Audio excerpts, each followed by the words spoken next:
Good afternoon, everyone, and thank you for joining us. I'm Jason Marzek, Vice President and Senior Director of the Atlantic Council's Adrian Arsh Latin America Center. And it's a real pleasure to welcome you. This is our first event, 2025, where we'll be having four incredible journalists do a deep dive into what's ahead for Latin America and the Caribbean. And particularly fun for me as well, because we get to turn the tables and I get to ask the journalists questions rather than them asking me questions. So I'd like to begin and welcome our four speakers. Florencia Donovan, economic and political columnist at Argentina's La Nación. Kejo Villas, who is a correspondent for Colombia and Venezuela at the Wall Street Journal. And Maya Iverbush, who is economy and government reporter in Mexico for Bloomberg, as well as Michael Stott, who will be joining us momentarily, the Latin America editor at the Financial Times. Thank you all so much for being here.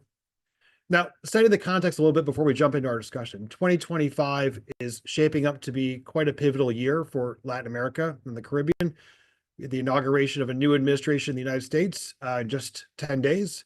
And that means that the region will soon be presented with a revised approach of U.S. foreign policy on issues such as commerce, migration, security, among others, as well as slowing growth, the potential for external shocks to vulnerable economies, and the proliferation of transnational criminal organizations will also represent challenges to governments throughout the hemisphere, driving the need for greater collaboration, cooperation, and transformational policies.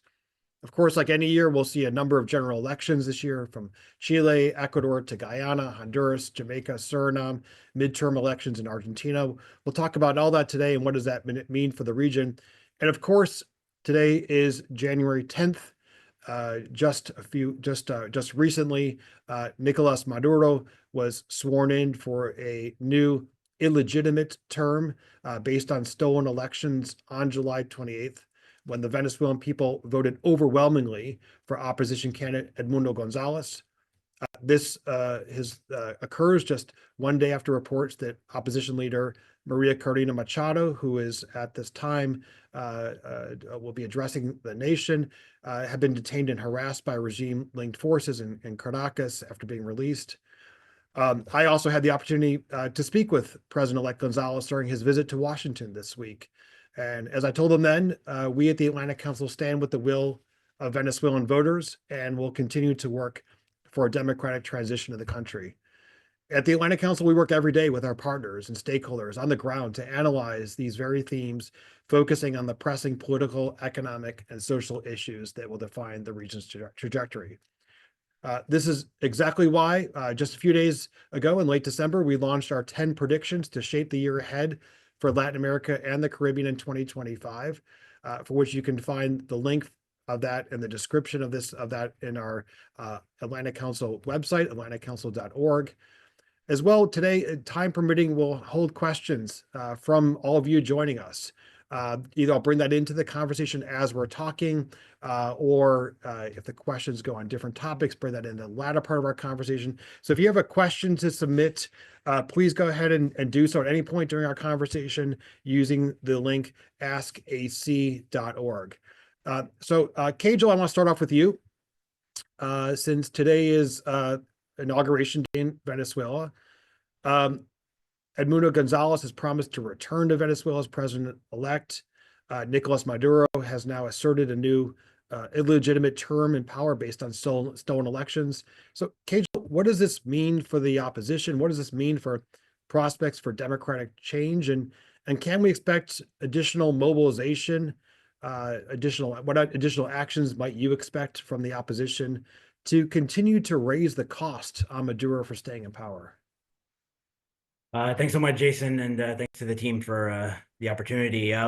So I guess the short answer is it's really hard to see what more the opposition has at their disposal. I think if we were having this conversation about 6 months ago, I think many people would have said the exact same thing, and that chances of a democratic change in the country were frankly hopeless. And after the election and during the election, I think the opposition, led by Maria Corina Machado and the rest of her team, really surprised the nation by mounting this grassroots effort to document what would eventually be widely deemed as a very brazen effort of electoral fraud.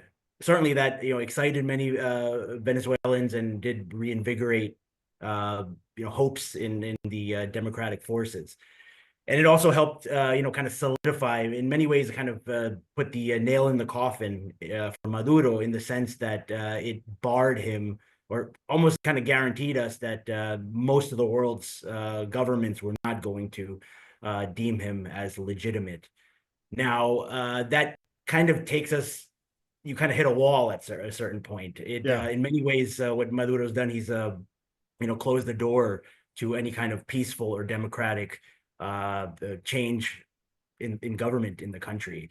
And so, while the credit to the Venezuelan people for coming out to vote in masses, and credit to the opposition forces for taking part in what was widely seen as a very rigged election, heavily tilted in the regime's favor, they still came out and made a very clear display. Now, it kind of brings us back, though, to where we were in past years, in the sense that you have an authoritarian government that still holds all the levers of power, the military, you name it, and just will not budge. And so I think for many of the advocates of that the opposition had been wrong in boycotting past elections, I think it's kind of put some of those debates to bed. However, I still hear from people that the opposition should look forward, look for regional elections, and try to foment change from the grassroots up. That's going to be a very bitter pill to swallow, understandably, for many average Venezuelans. I think they've been burned now several times with flawed elections, to put it lightly. So yeah, unfortunately, I think it just solidifies a very authoritarian government that's very clear, has made a very clear statement that they're not going anywhere, and they do not care about democratic processes. But at the same time, though, it's brought a number of leaders across the hemisphere from all different sides of the political spectrum together to not recognize the election and to denounce Maduro's actions. Absolutely. No, I think it's also kind of put to put to bed another debate that we've seen rage on in recent years over this kind of right and left divide in terms of Venezuela. This, frankly, is no longer a right wing versus a left wing issue. It's frankly, do you believe in democratic processes? Do you believe in elections or not? And I think in that way, it has definitely rallied, the international community, has kind of, kind of brought together, I think, various aspects of the political spectrum. But again, it's Maduro and his, the rest of his government is, bunkered down in Caracas. They may be, tied or bound by international isolation, financial sanctions, pressure. But they've showed in recent years that they've been able to adapt to that reality at the cost of the 30 million residents of the country. Yeah. They've been able to sustain themselves and the military apparatus. So, Cage, I'll come back to you further on Venezuela, and also think for what else might we expect in 2025. Let me turn to Michael Stott, joining us from Sao Paulo recently, right, Michael? You recently moved to Sao Paulo, so that's wonderful. Now, Michael, I want to go to you on the regional kind of economic perspective writ large, right? Following the post-pandemic recovery of the region, it's once again to return to more modest levels of growth. Projections of about 2.5% growth in 2025, according to the IMF. And uncertainties are continuing to rise about what does this mean? What is the future of trade, the future of investment, geopolitical potential volatility in global commodity markets. How do you see the regional outlook as we enter this new year? Do you think that this 2.5% number is on track? And also, maybe what are some unexpected variables that might transpire over the course of the year to be able to affect economic growth? Thanks, Jason, for the question, and great to join you. Apologies for joining a little late. I was just on deadline with a couple of pieces. But I would say on the economic side, Latin America has the same problem it's had for many years now, which is its inability to grow. Its inability to grow at a rate that would actually allow it to address poverty seriously and to raise living standards for many of the population, which has been a problem now for over a decade.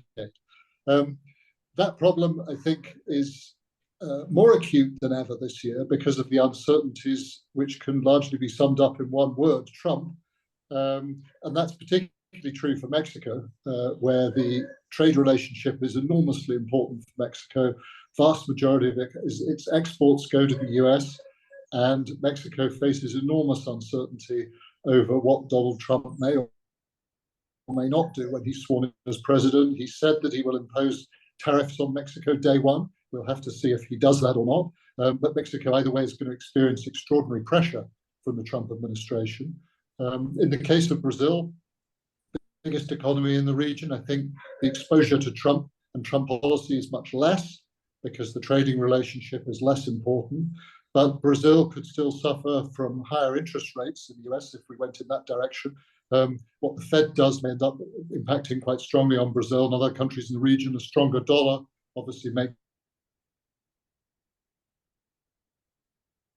countries which have borrowed in dollars. So those are some of the uncertainties I see out there. Thanks, Michael. I want to turn to you. Michael raised among the different uncertainties, he raised the U.S.-Mexico relationship. You're joining us from Bloomberg's office in Mexico City.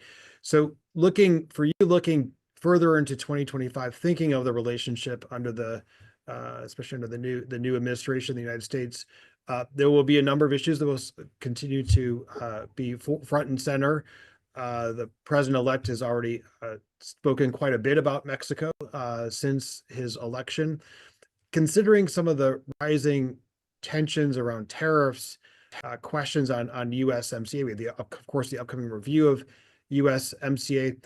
How have some of these recent developments, including these rising tensions over tariff and trade policies, how do you think that will pan out over the course of 2025? How has that also influenced the trajectory of some of the treaties, of kind of the review process? And love to get your thoughts on just unexpected curveballs that we might see transpire. I think as Michael said, trade with the US is obviously hugely important to Mexico's economy. And we have a new administration in Mexico. Claudia Sheinbaum took power in October. And this is one of her huge challenges, right? What is she going to do to try to not provoke Trump and to try to dissuade him from doing some of the more drastic things he said? Mexico continues to say, this is going to be a review process. We're not doing a rewriting of the trade agreement. And we have a sort of volatile Trump next door who has cast uncertainty on whether that's the case, and more uncertainty now in Canada, right? So Claudia Sheinbaum's not exactly sure what that negotiating field will be. And Mexico's key also to the US as a trade partner. It's grown its share in terms of US trade, and we see Mexico trying to turn away a bit from China and Asia and make statements about how North America as a bloc needs to stand together, why this would be beneficial in terms of job creation, not only in Mexico, but in the US and in Canada. But it doesn't want to reopen this whole process. There have been different issues that have turned into issues of dispute between the three countries related to auto parts, related to corn most recently. And so there are moments of tension where the trade agreement is sort of held up to help them try to negotiate, to go to arbitration. And Mexico wants to assure that there's not going to be huge disruptions. A 25% tariff would be devastating for Mexico. And so I think that's why we see a Mexican government that's a bit conciliatory at the moment and saying we can collaborate in order to avoid this happening. You wrote yesterday an article on the fact that Mexico's central bank sounds note of caution on Trump tariffs and the concern about the members of Mexico's central bank expressing concern about the inflationary impact of tariffs. I mean, so as you're saying, this is, I mean, obviously this is front and center, and there's a lot of concern in Mexico, government and beyond, about what could be some of the impacts on the economy. And frankly, what can the Mexican economy withstand on a tariff perspective? Well, I think the Mexican government is trying not to reach that point, right? The whole goal is to avoid having tariffs. I think what we see from the central bank is board members taking it very seriously. The fact that this is part of their most recent conversation in December about lowering rates means that they very much have it on the horizon. It's part of their calculation over what could be a risk for inflation next year. But we also have the governor of the central bank saying recently that the effects will be mixed, because it can affect the currency. It can affect the demand for Mexican goods. And so that's the uncertainty that they're facing. Thanks so much, Maya. Florencia, I want to move to you and speak a little bit about Argentina. We have a very important year for Argentina.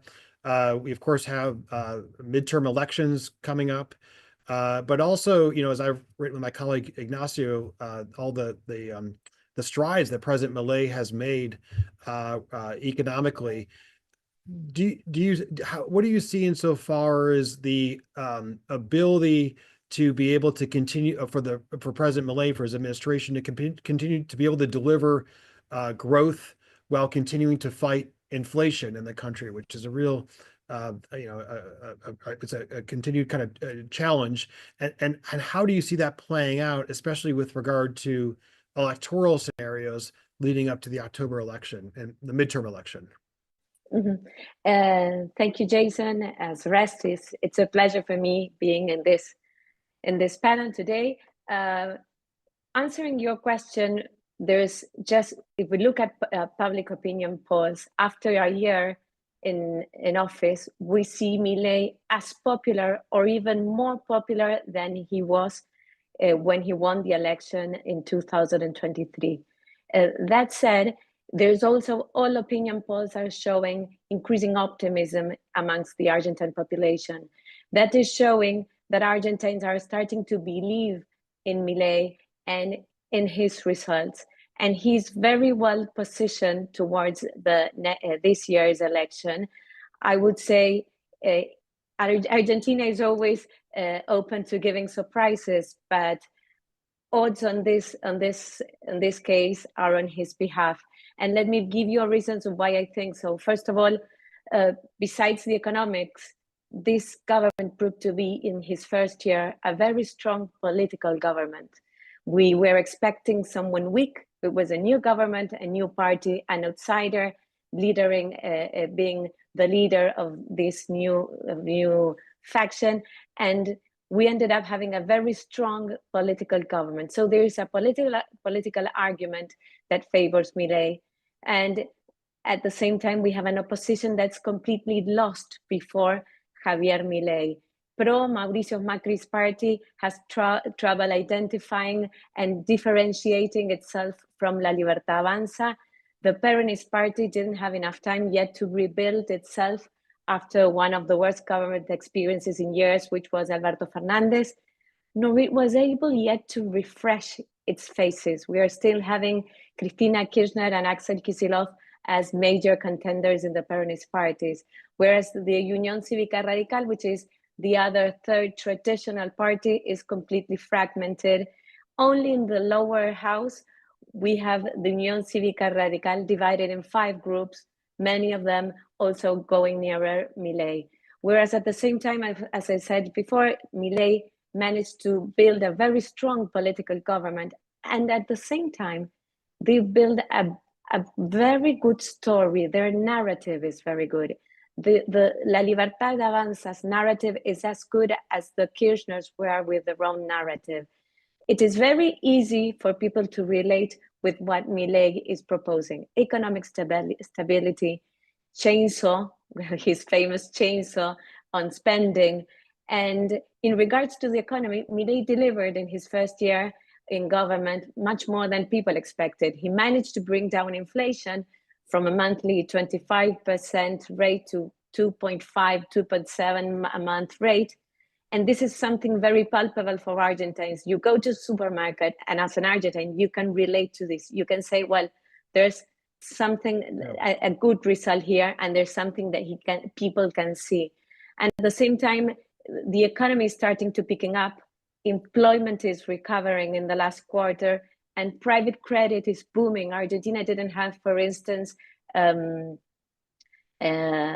house credit, and now the house credit was recovered. People are being able to get credit to buy their own homes. So things are starting to change, and there are many things people are seeing. Yeah. And at the same time, this administration is very pragmatic. So in that question is whether they will be able to keep lowering low inflation with economic growth.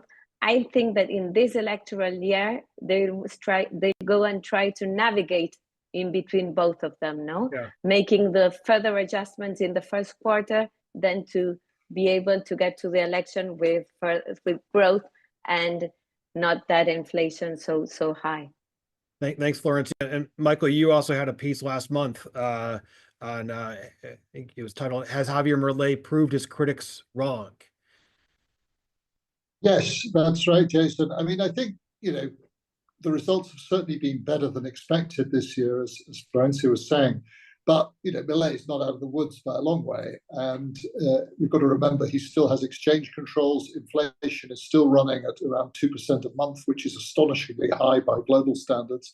And some of his spending cuts are probably not sustainable in the long term. So he's still walking a real tightrope. And I think, Argentina, the problems he inherited are colossal, and nobody should take away from his achievements so far. But that doesn't mean that it's going to be a story of success guaranteed. Far from it. I think there's still a high chance that things could go wrong. Many hope that won't be the case. But I think the most difficult path he has to walk now is to keep delivering through until the October midterm elections and get a much stronger parliamentary base that'll then set him up for the remainder of his term. But whether or not he can do that, of course, is still an open question. Well, thanks, Michael and Florencia. I want to move back to Kajal again. January 10th, where all minds are also very much focused on Venezuela. I want to ask you later about Colombia as well. But Kajal, I think it was pretty significant yesterday that President-elect Trump, in his social media post, recognized Edmundo Gonzalez also as president-elect, as President Biden has done. What are your thoughts on how the new administration might approach Venezuela? What might be that sanctions policy? Of course, new U.S. sanctions were just announced. How do you see that relationship playing out? And also noting the fact that our the incoming National Security Advisor, Mike Waltz, as well as the nominee for Secretary of State, Marco Rubio, have both spoken quite a bit in support of the democracy and the opposition. So how do you see those shifts in the relationship potentially looking to this year ahead? Jason, I think the comment from President-elect Trump yesterday was, I think, even more significant, not just because he recognized Edmundo Gonzalez as a president-elect, but also it was one of, if not the only, it's one of very few statements that we've seen from him since his electoral victory on the Venezuela issue, which was one of his flagship issues last time he was in office, with a very concerted effort of maximum pressure in the effort to overthrow Maduro. So we've been playing this like speculative game within our team for a while, and I think the camps are still pretty split, even though we're fast approaching crunch time and where some policy will have to be determined. However, as you mentioned, with the nominations of Senator Marco Rubio and former White House advisor Mauricio Claver-Carone and others who had been promoters of maximum pressure against Maduro in the first Trump administration, their return has certainly excited many people who think that the only way or the just way to confront the Maduro regime is to keep hammering it with tough international and financial sanctions. So that's certainly one possibility, that we could return to something along those lines. At the same time, though, I guess one thing that we'll have to really look out for is to see who has who has priority and who has sway over the other in the Trump administration. Because while we do have Rubio and Marco Rubio and Mauricio Claver Carone in the fray, Trump has also nominated Richard Grenell as the special envoy for conflict zones, including Venezuela and North Korea. So which way they'll take policy is really really to be determined. I will say that in over the last year, we've poked a lot around. We poked around on what investors were like kind of looking for, and what kind of what they expected, coming around the corner. And we did see many people who were hoping for a radical, dramatic shift, rather, in terms of how Trump would approach Maduro, potentially looking to cut a deal on matters that are important to his administration, namely cutting down migration, maybe hopefully restarting an agreement that to send deportees back to Venezuela, and also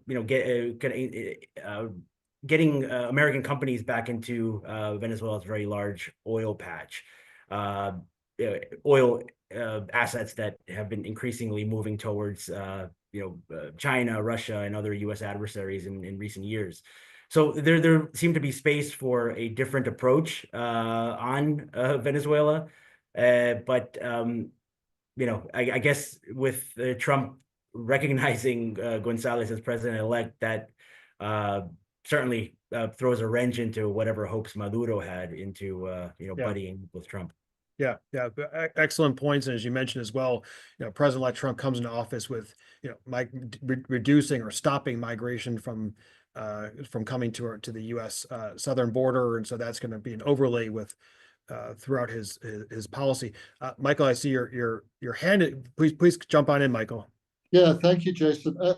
Casual's excellent points sort of, I think, raised an interesting question, which is that although, of course, Donald Trump has these Latin America experts in his team, which have aroused some interest in the Latin America community, that it's perhaps one of the most, on paper, Latin America focused or Latin America expert administrations in recent memory. The problem, of course, is we know from Donald Trump that the only person who really counts is Donald Trump. And the remarks we've seen, the very freewheeling remarks in the last week on topics like the Panama Canal, the naming of the Gulf of Mexico, I would be willing to wager were not cleared or discussed with Marco Rubio or Mauricio Claver Carone before they were made. So I think we can expect a lot more of this sort of extemporizing from President Trump. And whether or not that expertise, that combined Latin America expertise in his team, will count for very much or not, I think is a very open question. We saw also in the first Trump administration considerable turnover of personnel. So we have to wonder whether it really will turn out to be an administration with deep Latin America expertise that makes itself felt, or whether it turns out to be an administration that's guided largely by the president's own instincts, with that expertise perhaps not always part of the decision-making process. Michael, I want to move on to other countries as well, but also it's a question of probably one of the deepest benches at the highest level of Latin America expertise, we're saying, for the incoming team, but also the world might happen. The world does happen. And so even though there's a focus of lots of Latin America expertise, the president-elect has been speaking about Mexico and Panama during this transition period. We don't know what's going to happen in the world after January 20th and how his team will have to be responsive to that. That will also dictate the degree to which America's issues remain in focus. I want to go back to Maya as we look at Washington's role, how Washington will evolve in the year ahead. One of the key issues is that we'll continue to see is the trade tensions that have brought in with Mexico, but also the really important point on migration that I was just raising, that this is going to be President-elect Trump's top priority. How do you think the Sheinbaum administration might continue to adjust its approach to migration in anticipation of the upcoming U.S. administration's policies? And what do you see as maybe some early actions that the incoming Trump team might take to further pressure Mexico on migration? Well, I think, first of all, it's important to say Claudia Sheinbaum's obligations are to Mexicans in particular, which means, we don't want to talk about all migrants passing through Mexico, because I think Mexico's government has come out to defend Mexicans in the US, including undocumented immigrants who might be particularly vulnerable to Trump's promise to deport more people than ever before, which we still don't know what that will look like. And Mexico has said, essentially, we've spoken to our state governments, we're prepared, we have made sure that migrants have an emergency button to be able to alert their consulates and their relatives if they're detained, which in some ways suggests that the Mexican government accepts that this is going to happen.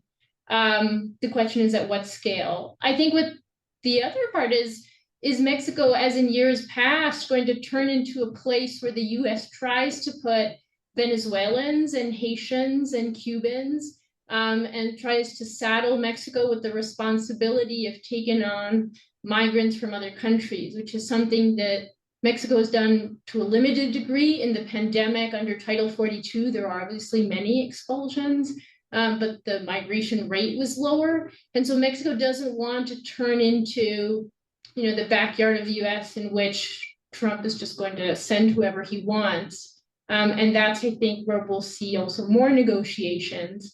And, behind closed doors, obviously the Mexican government wants to defend its migrants in the US and says they're essential to the US economy, and has tried to, with data, show the US government and the incoming US government why that's the case. But some of it's without, beyond Mexico's powers. And I think that Trump has also asked Mexico to deliver on other fronts, right? So we saw Mexico released an announcement recently saying we've done the biggest fentanyl pill seizure ever. That is seen as coming in response to the Trump administration. And we've seen different actions of Mexico sort of limiting imports or putting new tariffs on imports from Asia. So different measures that they could take to the Trump administration to say, we are collaborating with you, which might be bargaining chips in the issue of migration. Excellent. Thank you so much, Maya.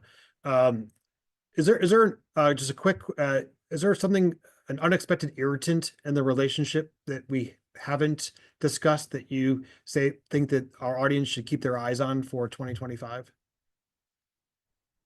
I mean, I would just say, Trump does speak off the cuff. So, what he said about renaming the Gulf of Mexico to the Gulf of America was met with Sheinbaum saying, well, we could rename the parts of the US that were previously called America Mexicana. And there's a certain play of language, an effort to defend Mexico and say this is a sovereign nation, we won't be trampled on. I think those kinds of comments might seem innocuous now, but it depends what he says down the line. I think also it depends how quickly the Trump administration expects to have results. And we've seen successive US presidents ask Mexico to limit migration, and it has done so in many ways over the last many years. It has bussed migrants south, it has deported migrants. The territory is quite treacherous for people who are trying to travel through here. There's a lot of assault, there's a lot of extortion. And so Mexico has said it wants to maintain orderly migration, but it's not so simple as deploying the National Guard and resolving everything that Trump wants. Right. Well, it's a good point on the timelines, right? And so there might be a desire on the Mexican side to be able to work with the Trump team on a number of issues, but what is the potential timeline that the Mexican authorities think that issues can be advanced, and does that actually end up aligning with the Trump team's expectations? Florency, I want to go back to you. There's a much closer relationship as expected between the U.S. and Argentina under the Trump administration. There's been some progress in recent weeks on negotiations between Argentina and the IMF over the proposed renegotiation of the current program, which could lead to then the disbursement of some new resources. Of course, President-elect Trump will come into office in 10 days, and this could help the Argentine government reach a beneficial deal. That being said, one of the main bottlenecks is the IMF's belief that the government should end the CEPO, the system of currency controls, as a prerequisite for the deal. What are some of the scenarios that you foresee in the coming months in this key chapter of the government's agenda? Well, first of all, the government won't risk lifting the currency controls until he has the money to strengthen the central bank reserves. Net reserves are still negative in 6.5 billion. And Luis Caputo, our economic minister, has very fresh his experience during the Macri administration. So privately, he repeats that he's not willing to go fast if there is any risk afterwards of going back on his steps. And that happened with the currency controls during the Macri administration. So the government might keep giving, giving signals such as lifting different controls, but not the CEPO completely.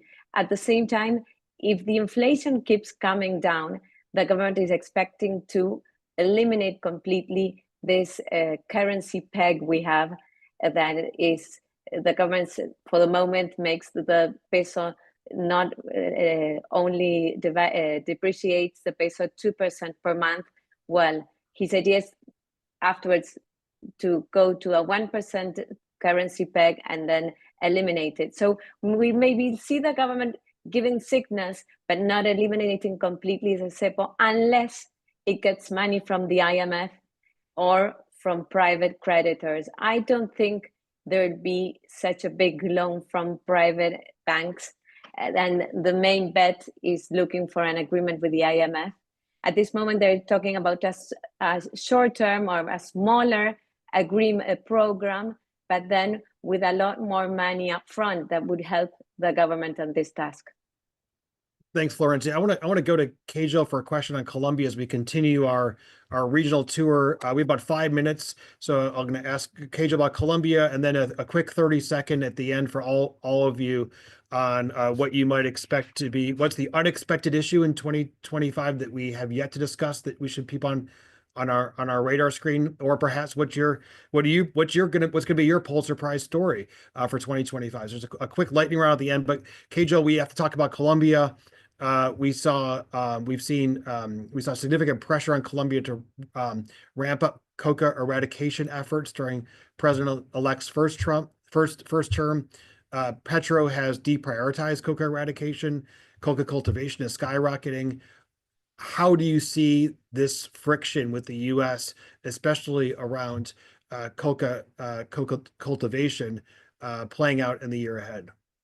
Yeah, I think it's important to remember, Jason, that Trump was fairly critical, openly critical against Petro's predecessor, Ivan Duque, frankly saying that the coca eradication efforts were just not enough. And that was a conservative government that seemed like a very natural ally for the Trump team. Under Petro, I would expect those frictions to increase exponentially because Petro is already broken away from many of the aspects of this long-running U.S. Colombia strategic partnership in the region. And so I would very much expect the Trump administration to increase pressure on the Petro administration for to control and tame some of the coca cultivation. Now that's an incredibly difficult task on the ground because a lot of President Petro's plans of ending the drug war and he has a policy called Sembrando Vida, taking this very holistic approach to drug policy in the country. A lot of it was contingent on making deals with the myriad armed groups that run around the country and control vast sections of territory. And that frankly just has not happened. And so I would expect the Trump administration to, be fairly strong on that. And also going back to what we discussed earlier, the presence of folks like Marco Rubio and others who have, been critical of Petro, also, kind of leans in that direction. Now, how Colombia will handle that, I think I think what we've seen from President Petro in the last couple of years is he's been very keen on projecting himself onto the world stage, and may relish in public spats on Twitter, or sorry, on X, with Trump. Who frankly, it seems like Petro has been lining himself up to be a kind of counterweight to a conservative government in the States. And so thank you, Kajal. I'm going to jump in here because we have just about Sure, 2 minutes left here, and I want to just do a last lightning round. 30 seconds, please. We haven't actually talked in the last 40 minutes. I'm surprised the word China has not come up yet. What's a story we should be keeping our eyes out for? One story for 2025 we haven't yet discussed, or maybe what's going to be your Pulitzer Prize story for the year ahead? Mike, I'll start with you. Thanks, Jason. Well, I would say, one thing we have to watch is what China's response to Trump will be in Latin America. So whether China makes an explicit effort to try to peel away more Latin American countries from the US, whether it offers inducements to do that, whether it tries actively to exploit tensions over issues like the Panama Canal or with Mexico over trade. I think that's something to watch closely. The other one I would just add quickly is I think Cuba, it's been out there for a very long time, but you have to ask yourself, if a government can't feed the population and can't keep the lights on, how long can it actually survive, even with repression? So I'd say that's the other one I'd be keeping an eye on this year. Thank you. Maya?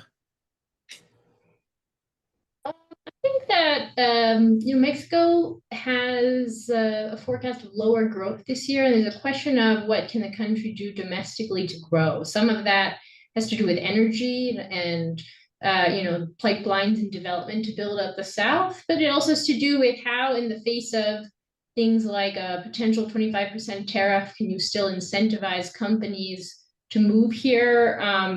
And at the same time have the kinds of labor protections and housing protections that this government promised to make work in Mexico fairer, even as it still has an export-focused model. And so I think all of those different projects, which might look different across different states, are going to be really interesting because fundamentally the country needs to grow. This new administration wants to show results, and we're keeping a close eye on how that might happen, despite all of the uncertainty coming from the U.S. Thank you, Maya. Florencia, and I'll end with you, Kajal.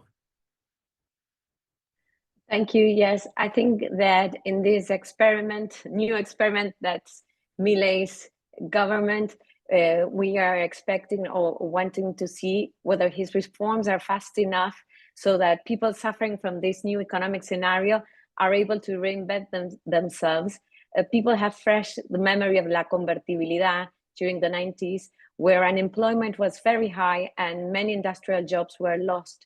And there's this fear that the same thing might happen now. And at the same time, another thing to watch is what's happening with commodity prices. Farmers right now in Argentina are not very good or in a very good place, and being farming and commodity prices so important to the Argentine economy, I think that's another thing to watch, especially now that we are not having as many rains as we were expected. So there are two things that might jeopardize Milei's plan in the next few months. Thanks, Florencia. Kajal.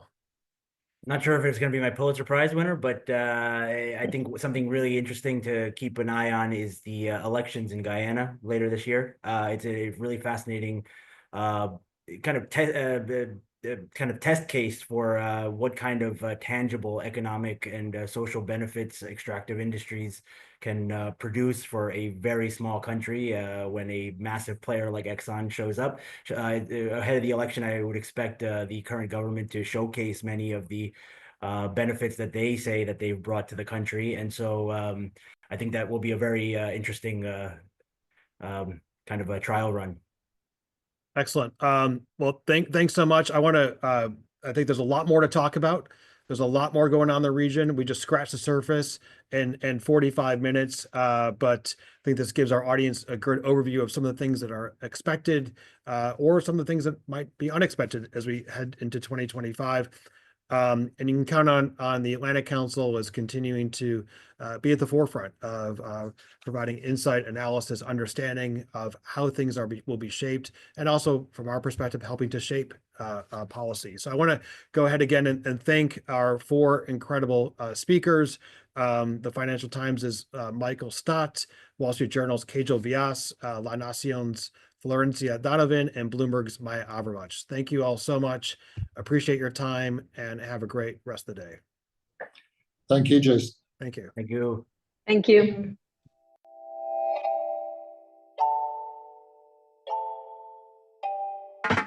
Quiero que aunque norte y sur sean distintos, lleven un mismo latido en el ritmo.